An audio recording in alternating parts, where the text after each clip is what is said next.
All right, well, is COVID no longer a story? Not if you saw what was trending on Weibo this weekend. It was the most searched term on fears of a new wave, and China's drug makers reacted in kind. Joining us now to discuss is Yahoo Finance's Anjalee Khemlani. Hi, Anjalee. Hey, Rochelle. You're right about that. Really seeing an uptick in the concerns of potentially another wave in China just after they came off one in December. But we want to note that the trend right now in terms of the cases and the testing that China is monitoring does not match anything just yet. They've reported 1.7% positivity rates of those tests that have been taken.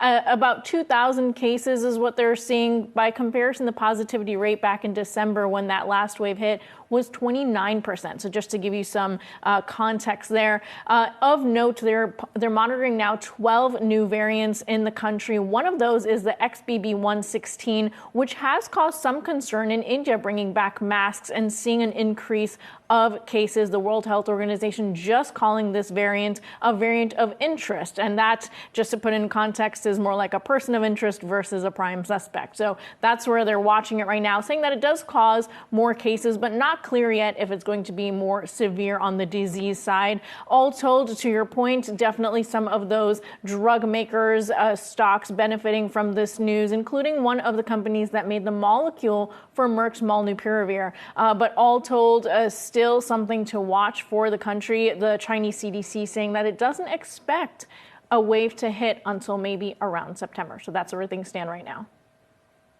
And do we know, is there any indication of how big of a wave that might be, to sort of temper expectations at this point? Well, just to give an example of the XBB.1.16 concerns, World Health Organization just watching that in the U.S. alone, it's already in about 18 states, but, we don't seem to be hearing much about it. The CDC is tracking about a 10% prevalence of it among the variants that are circulating. So to the point you made at the beginning, it's still something to be mindful of. We're not out of the woods just yet. When it comes to this, the CDC saying, the Chinese CDC saying that they don't expect a huge wave to hit unless a new variant pops up, and it's currently affecting mostly those who did not previously get infected or are vaccinated.